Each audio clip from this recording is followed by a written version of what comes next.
Hello everyone, welcome to this session. A very very warm welcome to all. सभी का बहुत बहुत स्वागत है। A very very good afternoon.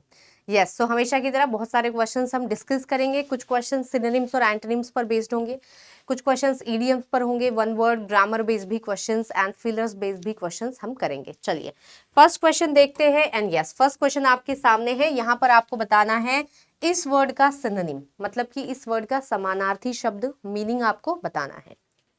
Minor, in essential, main या फिर क्लियर।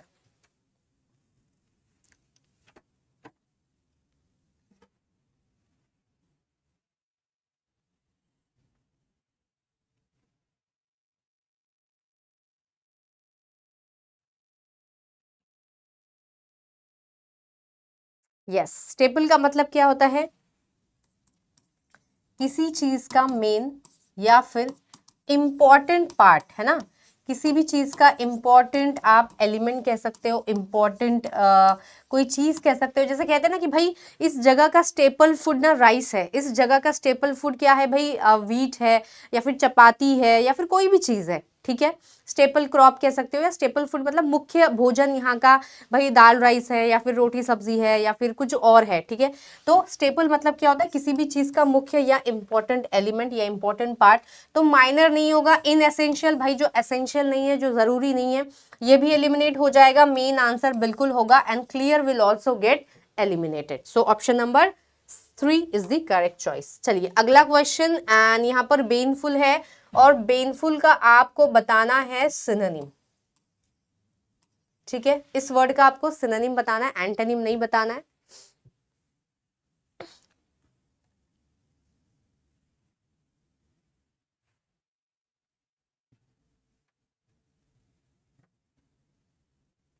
इनोसेंट, एमिकेबल, हर्टफुल या पावरफुल। कई सारे वर्ड्स आप ऐसे भी एलिमिनेट कर सकते हो या ऐसे भी मीनिंग याद रख सकते हो कि ये पॉजिटिव वर्ड है या नेगेटिव वर्ड है। तो बेनफुल एक नेगेटिव वर्ड है, इसका जो मीनिंग है ये नेगेटिव होता है ना। इसका मतलब होता है कॉजिंग डैमेज, ठीक है। कोई चीज भाई जो डैमेज करे या फिर हमें नुकसान पहुंचाए, उसे कहा जाता है क्या? उसे कहा जाता है बेनफुल, है ना। कॉजिंग हार्म या फिर कॉजिंग आप डैमेज कह सकते हो, या फिर समथिंग विच कॉजेस ट्रबल, जो आपको मुश्किल में डाल दे, वो भी क्या होता है? बेनफुल होता है। सिनोनिम बताना है भाई। इनोसेंट होगा क्या? इनोसेंट तो इसका एंटोनिम होगा, क्योंकि इनोसेंट एक पॉजिटिव वर्ड है। एमिकेबल एक पॉजिटिव वर्ड है, तो ये भी नहीं होगा। हर्टफुल होगा क्या भाई? हर्ट करने वाला, चोट पहुंचाने वाला, है ना, नुकसान करने वाला, बिल्कुल होगा। एंड पावरफुल भी आंसर यहाँ पर नहीं होगा। So answer here will be option number 3। Next question, choose the appropriate articles for the given sentence. So first blank के लिए first article and second blank के लिए सेकंड आर्टिकल यहां पर फिल करना है।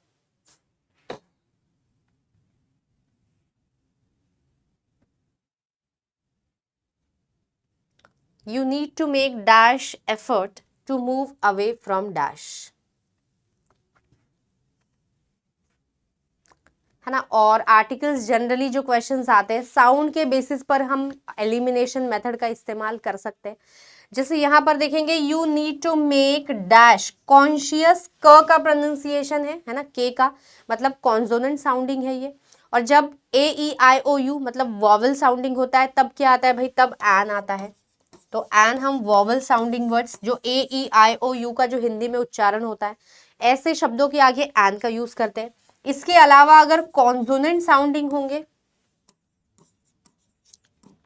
तो उनके पहले हम आर्टिकल अ का यूज करते हैं। और द का यूज कहां पर करते हैं भाई? द का यूज हम करते हैं कोई स्पेसिफिक, कोई पर्टिकुलर चीज के पहले। तो यहां पर कॉन्शियस क का प्रोनाउंसिएशन है तो अ आएगा। अब इसके बिहाफ में हम क्या देखेंगे भाई, है ना, सेकंड ऑप्शन एलिमिनेट हो जाएगा, ये वाला भी एलिमिनेट हो जाएगा, है ना। अब you need to make conscious, the conscious effort, कोई पर्टिकुलर एफर्ट की बात नहीं की जा रही है ना, आपको एक कॉन्शियस एफर्ट करना पड़ेगा। तो भाई एक कॉन्शियस एफर्ट, तो ऑप्शन नंबर ए अ यहाँ पर ज्यादा सुटेबल है, द नहीं होगा, है ना। और नेक्स्ट वाला ब्लैंक में देखते हैं, effort to move away from, the past होगा, ठीक है। द नहीं होगा। So option number 1 is the correct choice here. Option number 1 यहाँ पर सही आंसर होगा। चलिए नेक्स्ट क्वेश्चन, सिनोनिम बताना है and the word is withstand.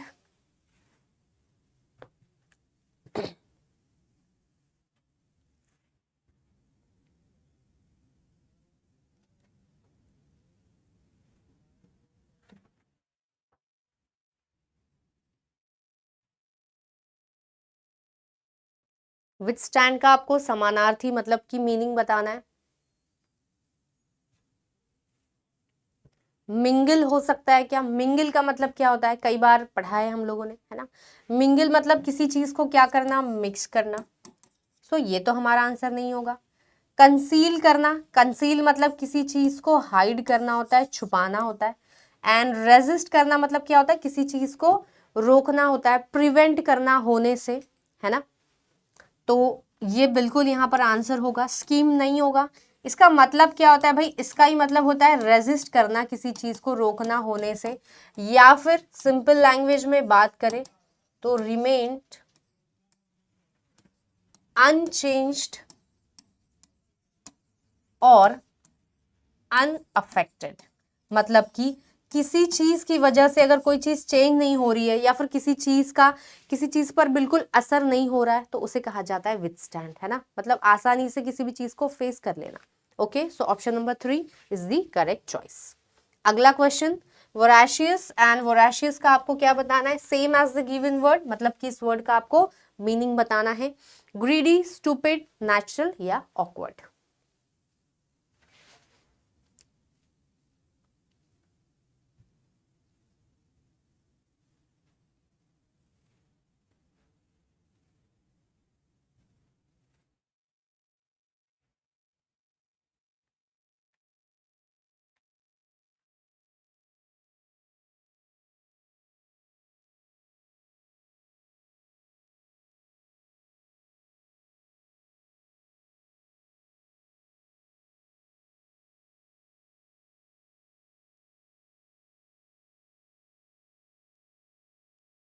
Voracious and yes, क्या होगा भाई वोराशियस का मतलब? ग्रीडी होगा, बिल्कुल होगा, है ना। वोराशियस मतलब होता है लालची, है ना। अब वोराशियस लालची होता है। अब लालची जैसे लालची या जिसे हम कहते हैं, सॉरी, भूखा, है ना। एग्जैक्ट वर्ड लालची नहीं होगा, इसका मतलब होगा भूखा, है ना। तो अब भाई कोई इंसान है जो खाने का भूखा है बहुत ज्यादा, तो उसे भी आप वोराशियस कह सकते हो। लेकिन कोई इंसान भाई नॉलेज का भूखा है, उसे बहुत नॉलेज चाहिए होता है ना, तो उसे भी वोराशियस कहा जाता है। ठीक है, तो भूख के लिए, नॉलेज के लिए, दोनों के लिए वोराशियस वर्ड का यूज किया जा सकता है।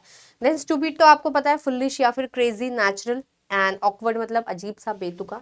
ठीक है, चलिए अगला क्वेश्चन, इनकरेक्टली स्पेल्ड वर्ड बताना है, ऐसा वर्ड जिसका स्पेलिंग बिल्कुल गलत है। Frisk, reply, risky and foliage, क्या होगा answer?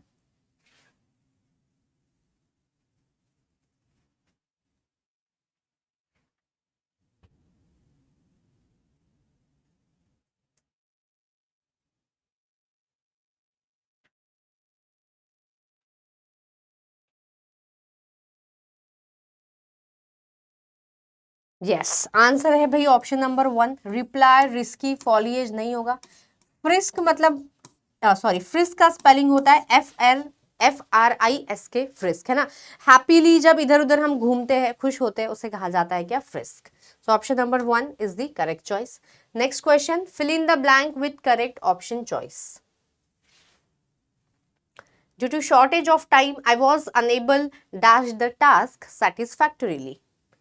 So for completing, from complete, to complete या in completing, है ना। टाइम की कमी की वजह से मैं, आई वॉज अनेबल, है ना, मतलब मैं टास्क कंप्लीट नहीं कर पाई, मैं अपना काम कंप्लीट नहीं कर पाई, यही वाला सेंस आ रहा है, right. So due to shortage of time I was unable, for completing होगा क्या? नहीं होगा। फ्रॉम कंप्लीट नहीं होगा, फॉर मतलब के लिए, फ्रॉम मतलब से, टू कंप्लीट, कंप्लीट नहीं कर पाई, बिल्कुल इनकम्प्लीटिंग नहीं होगा। So option number 3 is the correct choice. Next question, fill in the blank with correct option choice.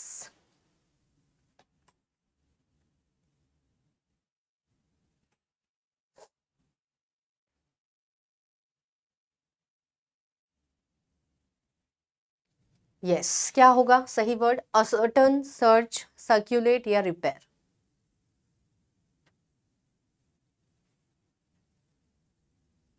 If you prefer, you can simply make a donation और हेल्प डैश डोनेशन लिफलेट्स, है ना।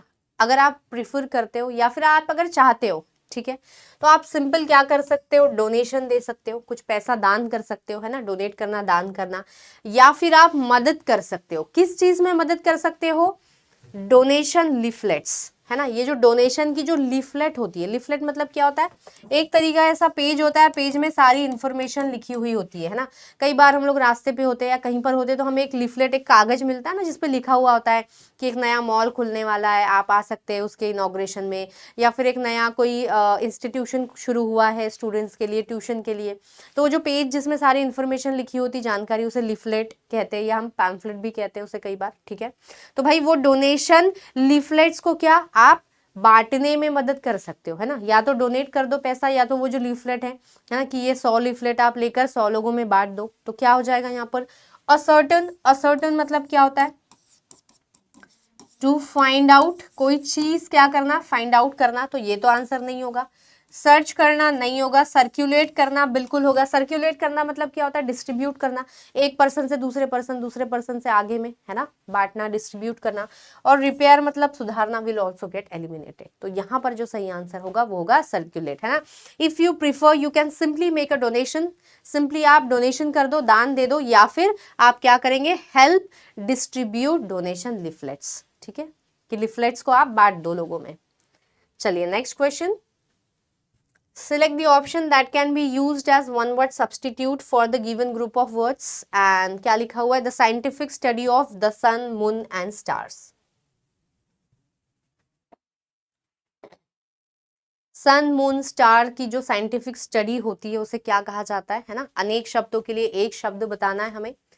Philology, anthropology, lexicography या फिर astronomy.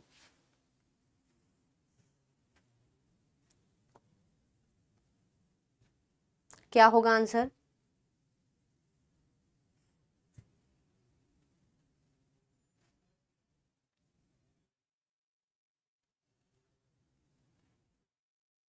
Philology हो सकता है क्या, देखिए बात किसकी की जा रही है, सन, मून, स्टार्स की, है ना।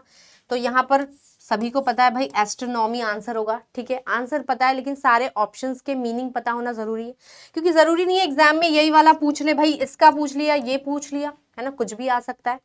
चलिए देखेंगे वन बाय वन। फिलोलॉजी मतलब क्या होता है भाई, फिलोलॉजी मतलब होता है स्टडी ऑफ लैंग्वेजेस, है ना, लैंग्वेजेस की जो स्टडी होती है उसे कहा जाता है फिलोलॉजी। एंथ्रोपोलॉजी, एंथ्रोप वर्ड आ गया है, और एंथ्रोप का मीनिंग क्या होता है भाई, एंथ्रोप का मतलब होता है ह्यूमन बीइंग या फिर इंसान, है ना। तो इंसान के बारे में स्टडी, इंसान से रिलेटेड स्टडी, उसे एंथ्रोपोलॉजी कहा जाता है। लेक्सिकोग्राफी मतलब क्या होता है भाई, लेक्सिकोग्राफी मतलब to compile dictionary, dictionary compile करना, है ना, डिक्शनरी बनाना, उसे लेक्सिकोग्राफी कहा जाता है। तो ये भी हमारा आंसर नहीं होगा, आंसर हो जाएगा ऑप्शन नंबर 4 एस्ट्रोनॉमी, है ना। यस, अगला question, the following sentence has been split into 4 segments, identify the segment that contains an error। आपको बताना है इस सेंटेंस के किस पार्ट में कोई एरर है। The newspaper reported that it was a mystery how the thieves entered into the house।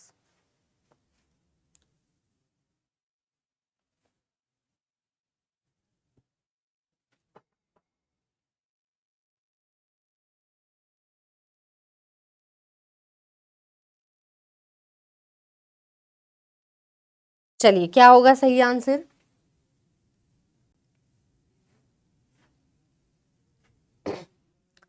अब यहां पर बोला गया है द न्यूज़पेपर रिपोर्टेड, है ना, न्यूज़पेपर ने रिपोर्ट किया भाई दूसरे दिन, है ना। पहले तो चोरी हुई होगी, थीव्स घर में, थीव्स ने इलीगल एंट्री की होगी घर में, बाद में रिपोर्ट हुआ। तो मतलब ये वाली जो एक्शन है ये कब हुई भाई, लैटर हुई, बाद में हुई, है ना। पहले क्या हुआ, पहले अर्लियर भाई एंट्री हुई, किसकी, थीव्स की, चोरों की एंट्री हुई, है ना। तो जब दो एक्शंस होती है पास्ट में, है ना, दोनों एक्शन पास्ट में हुई है, तो सीक्वेंस में जो पहले हुई, तो पहले क्या हुई थी भाई, एंट्री हुई थी थीव्स की, बाद में रिपोर्ट हुई थी, दूसरे दिन रिपोर्ट होगा न्यूज़पेपर में। तो यहाँ पर थीव्स एंटर इनटू नहीं होगा, थीव्स हैड एंटर्ड इनटू, ठीक है। तो यहाँ क्या होना चाहिए, thieves had entered into, okay. क्यों, क्योंकि ये पहले हो चुका था, जो बाद में होता है, लेटर होता है, उसे हम एक्सप्रेस करते हैं सिंपल पास्ट टेंस में, किसमें, सिंपल पास्ट टेंस में। और सिंपल पास्ट टेंस में क्या आता है, सब्जेक्ट आता है, V2 आता है, ऑब्जेक्ट, है ना, तो वर्ब की सेकंड फॉर्म। और जो अर्लियर होता है, पहले होता है, उसे हम एक्सप्रेस करते हैं किसमें, पास्ट परफेक्ट टेंस में, और पास्ट परफेक्ट टेंस में क्या आता है भाई, सब्जेक्ट आता है, हैड आता है, वर्ब का थर्ड फॉर्म आता है ना, तो ये पास्ट परफेक्ट टेंस में। So option number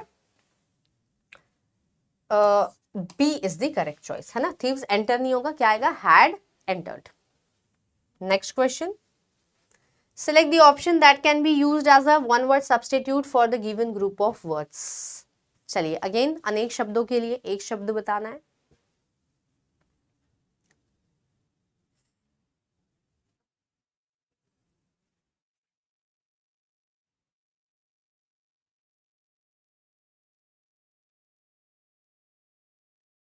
A detailed description of a series of real or fictional events taking place over a long period of time।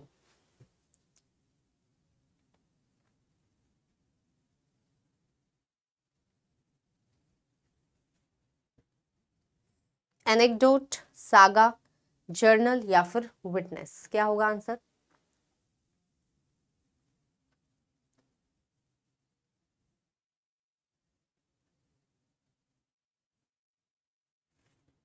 A detail description of series of real या fictional, है ना, real भी हो सकते हैं, fictional भी हो सकते हैं। रियल मतलब क्या होता है भाई, जो सही में इंसिडेंट हुए हैं, है ना, उस पर आधारित, सत्य पर आधारित।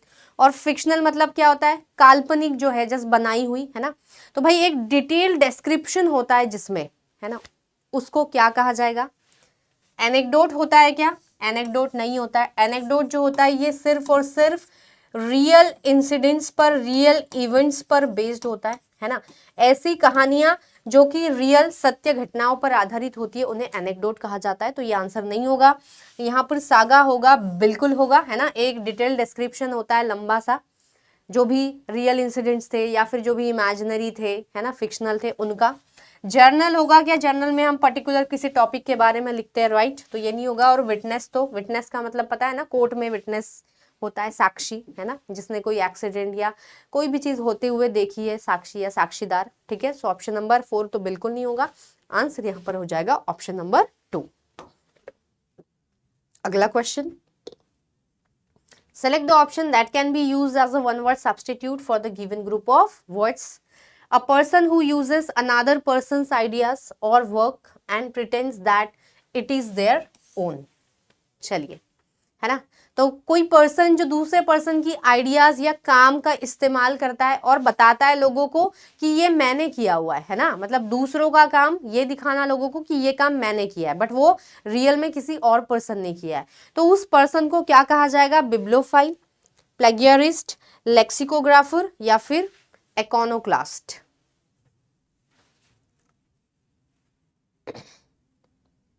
काफी अच्छा क्वेश्चन है, सारे वर्ड्स बहुत इंपॉर्टेंट है।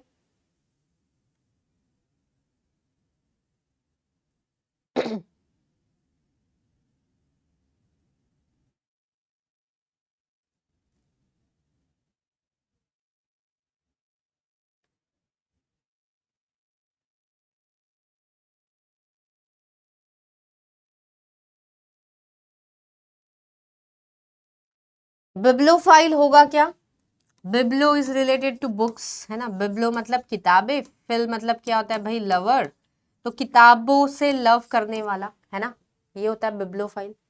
प्लेगियरिस्ट होगा क्या, आंसर बिल्कुल होगा, ठीक है। लेक्सिकोग्राफर मतलब क्या होता है, one who compiles dictionary, dictionary compile करने वाला, डिक्शनरी क्रिएट करने वाला, है ना। इकोनोक्लास्ट मतलब क्या होता है भाई, जो जनरली एक्सेप्टेड बिलीव्स को, ट्रेडिशंस को क्या करता है, अपोज करता है ना।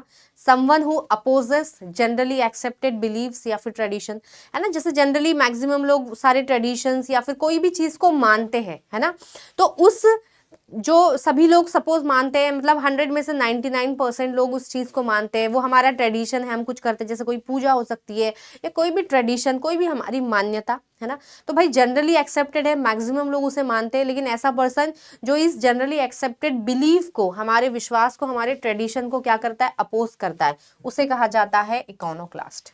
तो ये आंसर नहीं होगा, आंसर होगा प्लेगरिस्ट, ठीक है। प्लेगरिस्ट क्या करता है, दूसरों का जो कुछ आर्टिकल होता है, दूसरों का कोई मटेरियल, पीस ऑफ राइटिंग कुछ भी हो, उसको कॉपी करता है और ये दिखाता है कि भाई ये मैंने बनाया है ना, लेकिन वो नहीं बनाता है, वो किसी और का चोरी करता है, कॉपी करता है। So option number 2 is the correct choice. चलिए अगला question, select the most appropriate antonym of the word underlined, ये underline word. He was comfortable at the sport event. यहां पर आपको क्या बताना है, अनकंफर्टेबल, सॉरी अनकंफर्टेबल है तो इसका एंटोनिम बताना है आपको।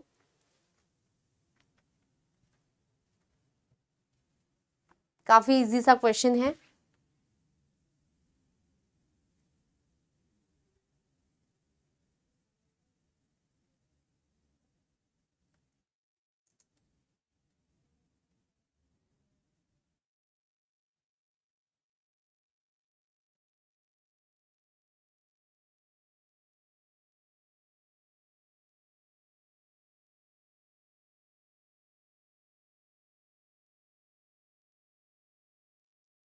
चलिए ट्रबलसम, ऑकवर्ड, डिफिकल्ट या easeful.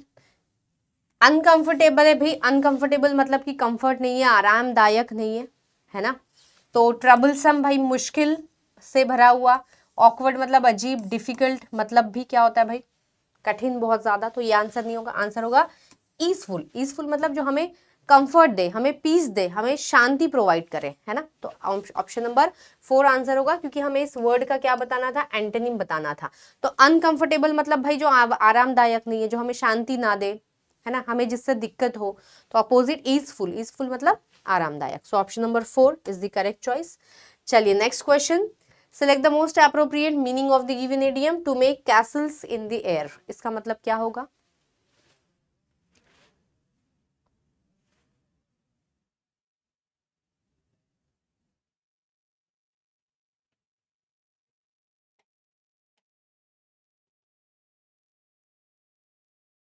To make castles in the air, to be very ambitious, to create impossible dreams or hopes, to accomplish difficult tasks, to show signs of cowardice। क्या होगा आंसर।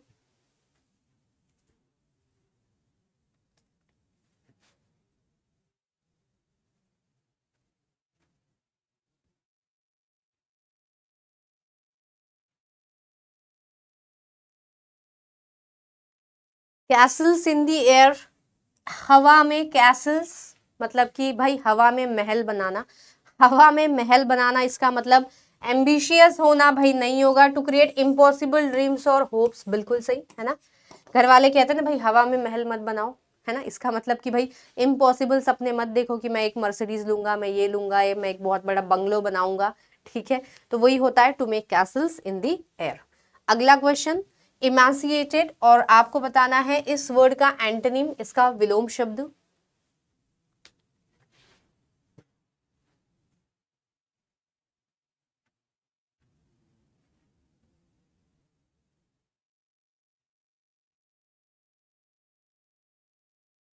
लीन, fat, thin या फिर श्रंकन।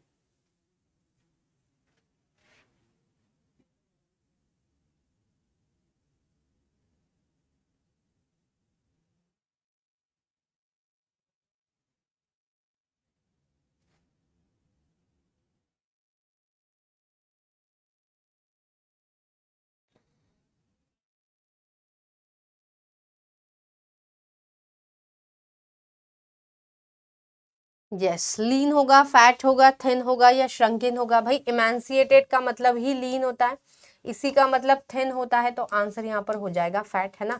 श्रंकन मतलब भी भाई सिकुड़ा हुआ, जिसका साइज कम हो, है ना, तो ये भी इसका सिनोनिम कह सकते हैं।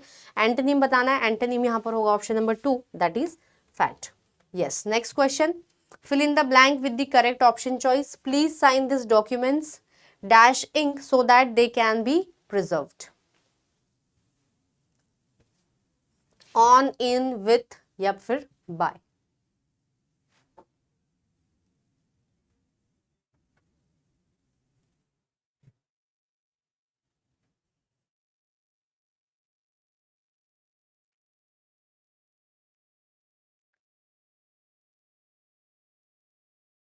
यस, क्या हो सकता है, देखिए please sign this documents, on ink तो नहीं होगा, इंक पे, है ना, इन इंक हो सकता है, शायद विथ इंक हो सकता है, बाय इंक भी हो सकता है, तीनों में से कंफ्यूजन होगा, है ना। लेकिन जब जैसे मैंने कहा प्लीज राइट विथ पेन या फिर विथ पेंसिल, तो भाई किसी चीज से जब हम लिखने की बात करते हैं तब विथ करते हैं, है ना। बाय मतलब होता है के द्वारा, है ना, by me, by you, this letter was sent by me, by him, तो के द्वारा, तो भाई के द्वारा नहीं होगा, आंसर होगा इन इंक। भाई कैसे? इन इंक, है ना, in beautiful hand writing, in cursive writing, तो इन इंक होगा। So option number B is the correct choice. Next question, incorrectly spelled word बताना है, ऐसा वर्ड जिसका स्पेलिंग बिल्कुल गलत है। लग्जरी, इनोसेंट, जील या फिर जुडिशियल।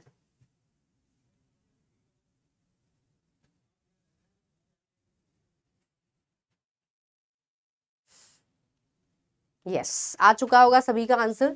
लग्जरी नहीं होगा, zeal will also get eliminated and this word will also get eliminated.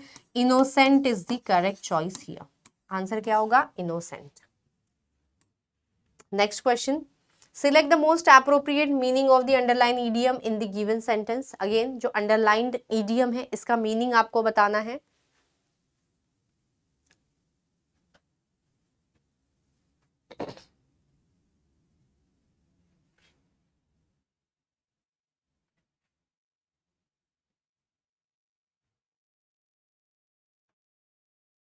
The abrogation of Article 370 was achieved in the teeth of tough resistance. Abrogation मतलब क्या होता है? किसी चीज को एंड कर देना, रिपेल कर देना किसी लॉ को।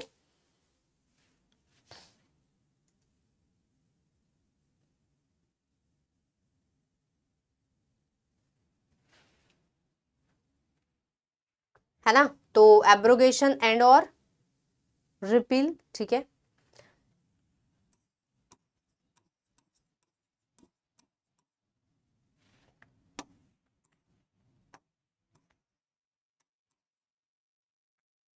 सो यहाँ पर क्या कहा जा रहा है कि भाई ये जो लॉ था इसको एंड किया गया या इसको खत्म किया गया, लेकिन ये कैसे हो पाया?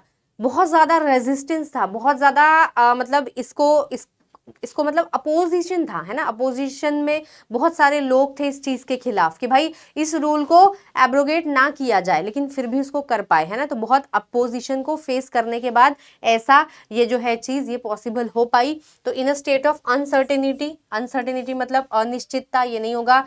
इनडायरेक्ट अपोजिशन टू बिल्कुल होगा। कोलैबोरेशन मतलब भाई मिलके कोई काम करना, इन शॉर्ट स्पैन मतलब कम समय में नहीं। ऑप्शन नंबर 2 होगा, इन डायरेक्ट अपोजिशन टू, कि भाई डायरेक्ट अपोजिशन था लेकिन फिर भी मुश्किल से इसे हम कर पाए। सो इन द टेथ ऑफ मतलब क्या होता है? जब डायरेक्ट किसी चीज के लिए अपोजिशन होता है ना, मतलब किसी चीज के खिलाफ कोई चीज होती है।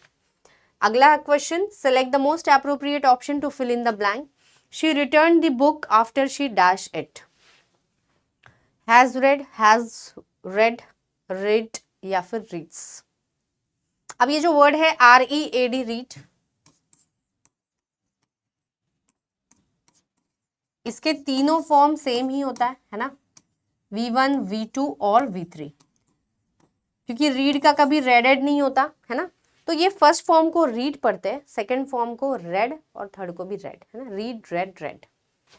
तो यहाँ पर इसे हम रेड पढ़ेंगे और इसे रीड पढ़ सकते हो, इसे रीड्स। सो क्या लिखा हुआ है? She return the book after she dash it.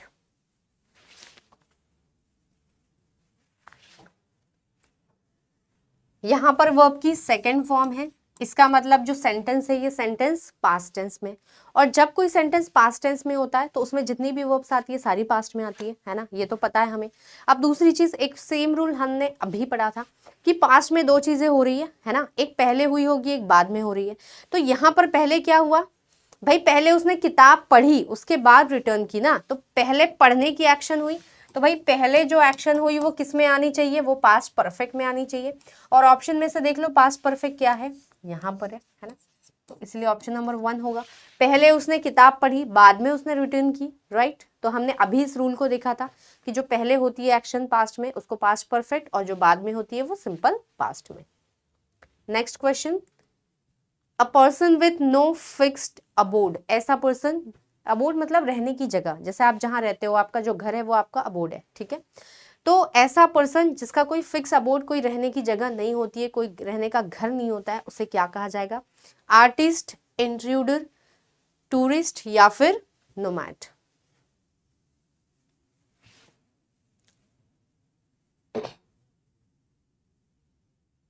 Artist तो बिल्कुल नहीं हो सकता भाई, आर्टिस्ट मतलब कलाकार, है ना। इंट्रूडर चलो लग सकता है। टूरिस्ट, भाई टूरिस्ट भी नहीं होगा, टूरिस्ट तो घूमने के लिए आते हैं, है ना, मौज मस्ती के लिए, एंजॉय करने के लिए आते हैं, तो ये भी नहीं होगा। नोमैड और इंट्रूडर, भाई दोनों में से क्या होगा आंसर, यहाँ पर ऑप्शन नंबर डी होगा, नोमैड ही होगा, जिसका कोई फिक्स घर नहीं होता है ना, एक जगह से दूसरी जगह वो ट्रैवल करते रहता है अपने पूरे सामान एनिमल्स के साथ, ठीक है। आंसर यहाँ पर सॉरी ये भी नहीं होगा। इंट्रूडर, इंट्रूडर मतलब क्या होता है, इलीगल एंट्री करने वाला, है ना, हिंदी में जिसे कहते हैं घुसपैठिया, है ना। कई बार होता है ना इंडिया में आ जाते हैं कुछ टेररिस्ट, तो उन्हें आप इंट्रूडर कह सकते हो। घुसपैठिया मतलब कि बिना परमिशन के एंट्री करना किसी और की हद में, है ना, तो उसे कहा जाता है इंट्रूडर। चलिए, so option number D answer था। Yes, next, a medical condition in which somebody partly और कंप्लीटली लॉसेस देयर मेमोरी, या तो पार्टली या तो कंप्लीटली अपनी मेमोरी लॉस कर देते, उन्हें क्या कहा जाएगा?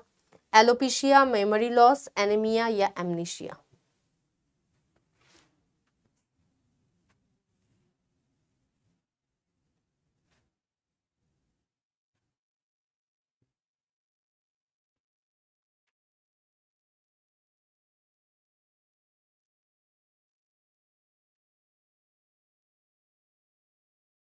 चलिए, क्या लग रहा है? अ medical condition in which somebody partly और कंप्लीटली लॉसेस देयर मेमोरी, है ना, या तो पूरी याददाश्त चली जाती है या तो फिर हाफ मेमोरी लॉस जिसे कहते हैं, ठीक है।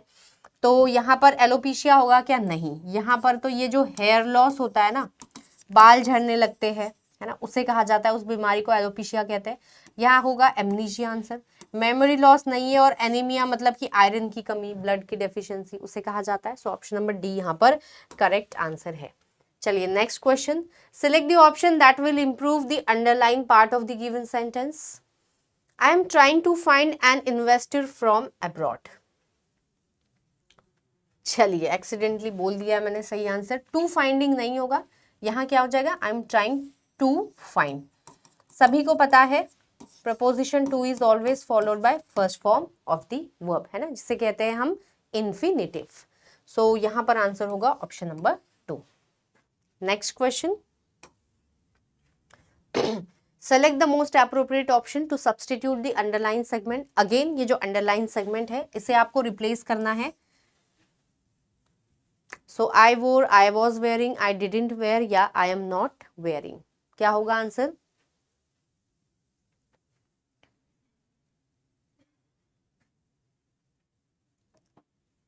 है ना, एट द मोमेंट मतलब प्रेजेंट की बात की जा रही है।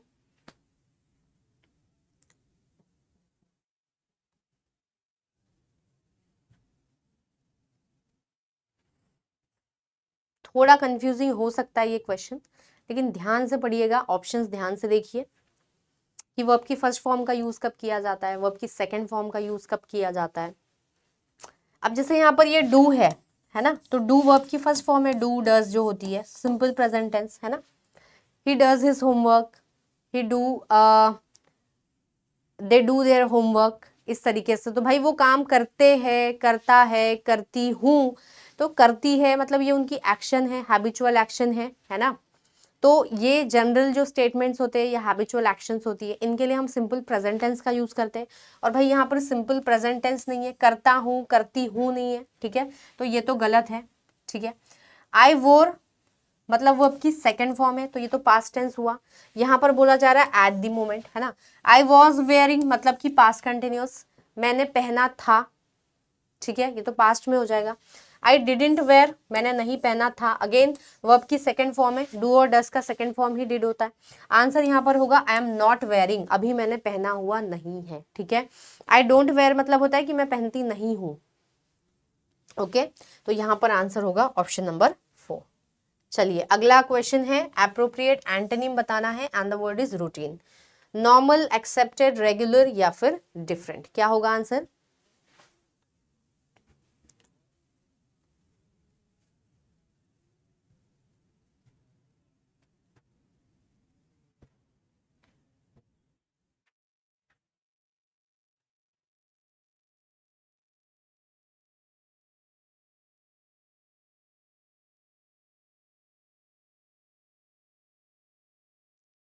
Yes, routine. और रूटीन का आपको, रूटीन मतलब क्या होता है भाई, जो नॉर्मल हम चीजें करते हैं, जो रेगुलर हम चीजें करते हैं, राइट। सो एंटोनिम यहाँ पर क्या हो जाएगा भाई, नॉर्मल तो नहीं होगा, डिफरेंट होगा, बिल्कुल होगा। रेगुलर या फिर जो एक्सेप्टेड है ना, तो मतलब भी नॉर्मल ही हुआ। तो ये सारे सिनोनिम्स आ सकते हैं इस वर्ड के। एंटोनिम यहाँ पर क्या हो जाएगा, different. Next question, select the most appropriate antonym of the underline word. क्या लिखा हुआ है, his house was filthy with papers and eatables strewn everywhere, है ना, हर जगह पेपर्स और क्या लिखा हुआ है भाई, ईटेबल्स, खाने पीने की चीजें फैली हुई थी। उसका घर कैसा था, फिल्थी था। फिल्थी का आपको एंटोनिम बताना है।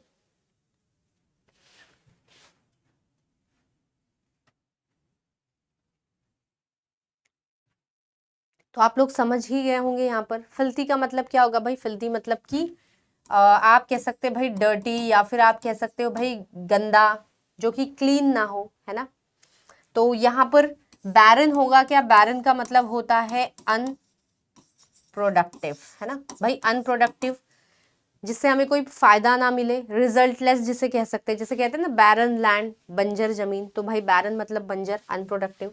डिग्निफाइड मतलब क्या होता है भाई, डिग्निफाइड मतलब एडमायर्ड, या फिर आप कह सकते हो भाई रेस्पेक्टेड, है ना। इंटीग्रल मतलब क्या होता है, किसी भी चीज का मुख्य पार्ट या फिर मुख्य चीज।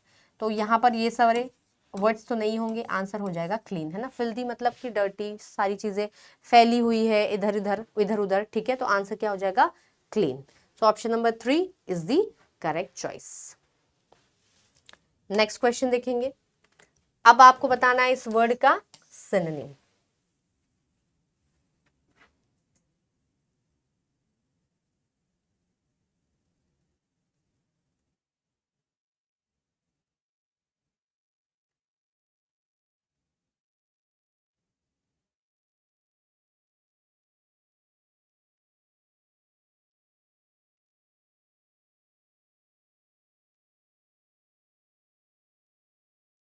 अनक्लियर, डिनाइबल, कंप्लीट या डिसिसिव, क्या होगा आंसर।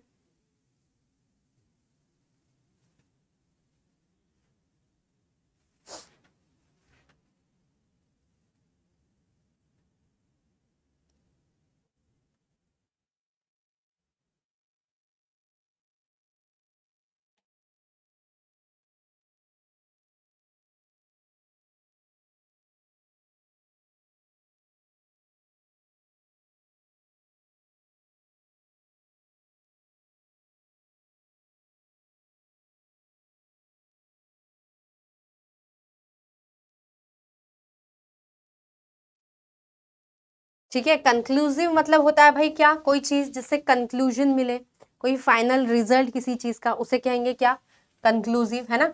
जिससे हम कोई चीज डिसाइड कर पाए कि भाई ये सही है ये गलत है, किसी चीज से किसी चीज की सच्चाई प्रूफ हो, तो उसे कंक्लूसिव कहते हैं, ठीक है, मतलब फाइनल। सो अनक्लियर तो नहीं होगा, सिनोनिम बताना है। डिनाइबल मतलब जिसे डिनाई या इनकार किया जा सकता है। कंप्लीट नहीं होगा, आंसर होगा डिसिसिव। ओके, चलिए अगला क्वेश्चन देखेंगे। Select the most appropriate meaning of the underlined idiom in the given sentence. He is completely at sea about where to invest his hard-earned money, है ना। वो completely क्या है भाई, at sea है। समझ में आ गया होगा आपको कि भाई उसे समझ में नहीं आ रहा है कि वो कहाँ पर इन्वेस्ट करे उसका जो बहुत मेहनत से कमाया हुआ पैसा है। इन शॉक, कंफ्यूज्ड, श्योर या फिर कमिटेड।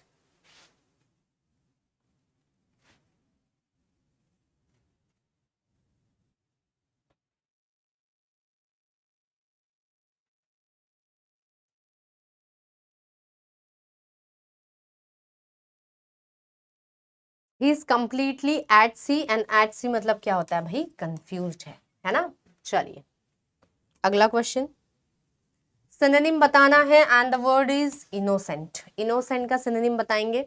बेसलेस, हार्मलेस, सेंसलेस या फिर मीनिंगलेस।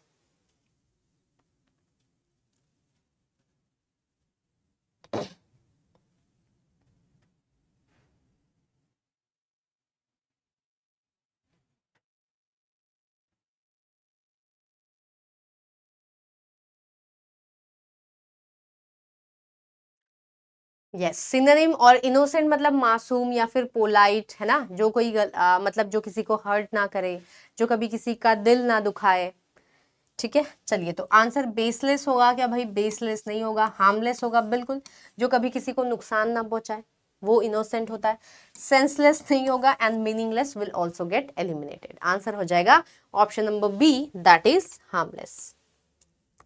यस, सो गाइज जिन लोगों ने अभी तक टेलीग्राम चैनल ज्वाइन नहीं किया है मेरा, प्लीज ये इस QR कोड को स्कैन कर लीजिए, आप आसानी से इसे स्कैन कर ज्वाइन कर पाओगे।